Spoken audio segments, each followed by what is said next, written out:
श्रीमद जगत गुरु शंकराचार्य जी भगवान, पूरी पीठाधीश्वर, मंच पर उपस्थित अन्य साधु संत पूजनीय, हमारे साथ विश्व हिंदू परिषद के श्री दिनेश जी, श्री आलोक जी व हमारे बीच अभी आए हैं डॉक्टर सुब्रमण्यम स्वामी जी के साथ सभी हिंदू भाई बहनों को मेरा जय श्री राम।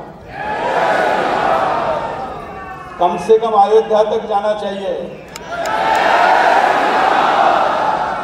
आज देश की राष्ट्रीय राजधानी में स्वतंत्रता के तथाकथित 75 वर्षों बाद हिंदुओं के सबसे बड़े गुरु के उपस्थिति में, आचार्य की उपस्थिति में हमको ये हिंदू राष्ट्र है इसको घोषित करो, ऐसा कहने की नौबत आना ही गुलामी है, ऐसा मैं मानता हूं।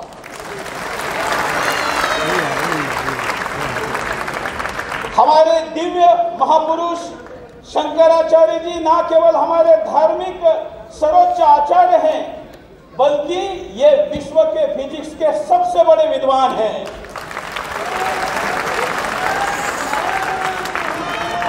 हमें मनुष्य के लिए, उसके जीवन की अधिक अच्छी उन्नति के लिए, विश्व का कल्याण हो, इसके लिए हमारे आचार्यों ने समय देने की आवश्यकता और दे भी रहे हैं।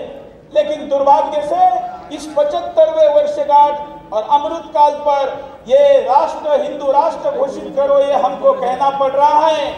आपने दिए हुए समय में से केवल 17 महीने बचे हुए हैं और उन 17 महीनों में ये घोषित होगा, इसका मुझे पूरा विश्वास है। ये मैं राष्ट्रीय राजधानी के केंद्र में खड़े होकर कह रहा हूं।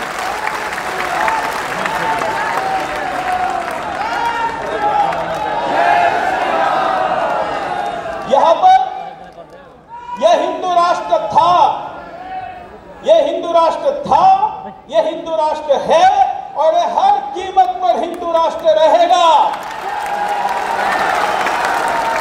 मुद्दा सिर्फ इसलिए है कि इसको घोषित करना है, क्योंकि हमारे बाप के घर को, बाप के संपत्ति को, पूर्वज को संपत्ति को हमने किसी को मनुष्यता दिखाते हुए आश्रय दिया, यहाँ रहने दिया। और अगर वो आप कहता है कि इसमें मेरा भी अधिकार है, तो ये देश केवल हमारे बाप का है, किसी दूसरे की बाप की जागीर नहीं है।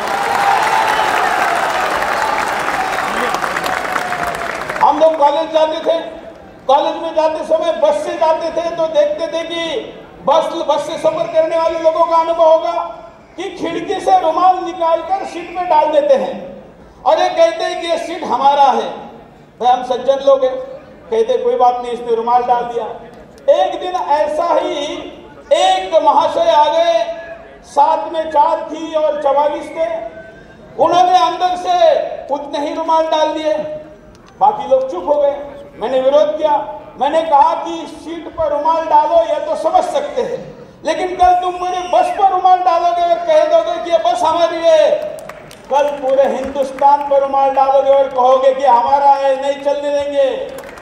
हम बहुत सज्जनता के साथ बात करते हैं, इसका फायदा उठाया जाता है, इसलिए हमने हमारी भूमिका थोड़ी तय करनी चाहिए।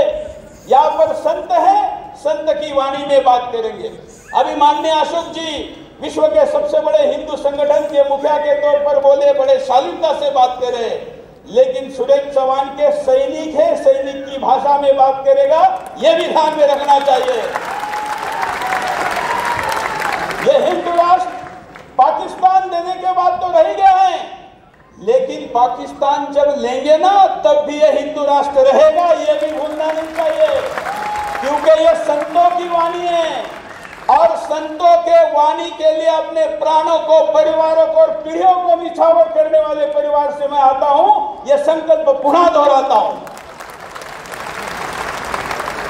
हिंदू राष्ट्र के मुद्दे पर हम बात करें और प्रतिवर्ष कार्यक्रम यहां पर हो, ऐसा आग्रह मैंने किया था, उस पर स्वीकार किया है। मैं चाहता हूं कि अगले वर्ष भी हो, उसके अगले वर्ष भी हो और हिंदू राष्ट्र घोषित होने के बाद भी हो। तब हम यहाँ पर समसामयिक मुद्दों को रख पाएंगे। आज माननीय अशोक जी ने जिस न्यायालय का उल्लेख किया है, मैं बड़े विनम्रता से यह कहना चाहता हूं कि इस देश में न्यायालयीन साम्राज्यवाद चल रहा है, बल्कि मैं अधिक स्पष्टता से कहना चाहूं तो इस देश में जुडिशियल एक्टिविज्म का अतिरेक चल रहा है, टेररिज्म चल रहा है। जजों की एक्सपर्टीज जिसमें है उसमें वो निर्णय दे, हमारे लिए मान्य है, हम मान्य करवाएंगे भी, लेकिन जजों का पढ़ाई लिखाई ज्ञान जहां तक है उसी सीमा में दे। ईश्वर के क्षेत्र में और प्रकृति के क्षेत्र में हस्तक्षेप हिंदू करने नहीं देगा, ये मैं इस मंच से बोल रहा हूं। कितने निर्णय हुए?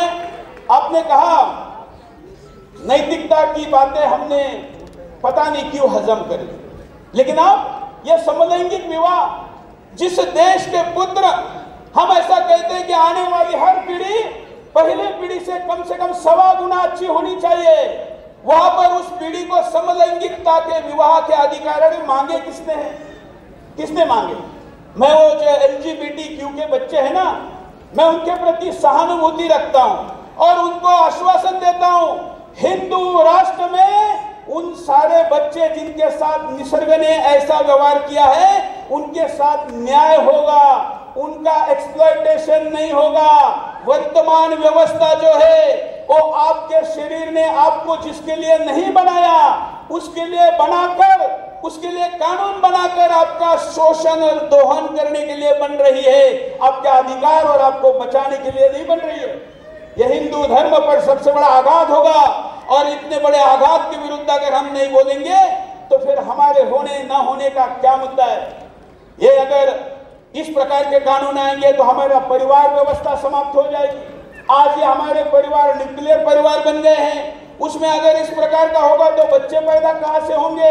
और ये मल्टीनेशनल कंपनियों का षड्यंत्र है कि आने वाले दिनों में बच्चे पेट से नहीं लैब से पैदा होंगे, क्योंकि सबसे बड़ा मार्केट है। और इसलिए मैं आपको पूछता हूं, पहले कितना बड़ा षड्यंत्र है। देखिए, पहले कितने लोगों के जन्म के समय सीजरिंग होते थे, लेकिन अब करीब करीब हर एक का होता है, और हिंदू का तो पक्का होता है, बाकी 40-40 करने वालों के कहाँ होते हैं?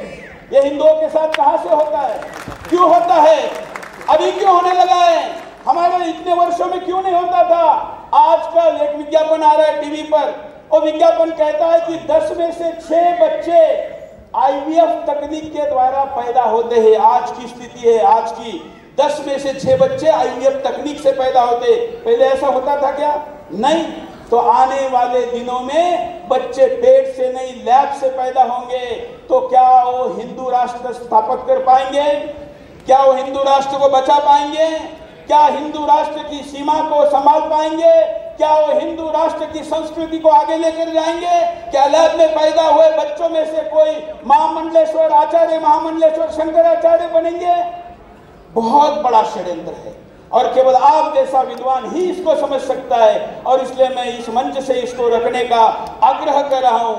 और रही बात हिंदू राष्ट्र की, तो हिंदू राष्ट्र के विषय में जैसे माननीय आलोक जी ने कहा, आप आदेश करिए, क्योंकि ये आपका अधिकार है, ये न्यायालय का अधिकार नहीं है, ये देश सबका है, ये सबकी वाली बात नहीं चलेगी। ये देश उसी का है जो भारत माता की जय कहता है, ये देश उसका नहीं है जो कहता है कि गर्दन पे छुरी रखो लेकिन भारत माता की जय नहीं कहेंगे। अरे ऐसे सभी लोगों को भी इशारा जाना चाहिए। मैं सुदर्शन परिवार की तरफ से पुनः वचन दोहराता हूं कि आपके द्वारा दिया गया आदेश 100% जमीन पर उतरे, इसके लिए हम अपने समय का हर क्षण और जितना भी आवश्यक परिश्रम होगा उतने परिश्रम के पसीने का हर बूंद, और बलिदान की जरूरत पड़ेगी तो खून की अंतिम बूंद भी आपके चरणों में रखेंगे। मेरे पीछे आप सब एक बार 3 बार हम नारा लगाएंगे। मैं कहूंगा जय तू आपका ये हिंदू राष्ट्रम, और ये एसी में बैठकर हिंदू राष्ट्र ना होने के षड्यंत्र रचने वालों के कान में गूंजना चाहिए, इतना बड़ा हो। जय तू जय तू जय तू जय तू जय तू जय तू। प्रणाम।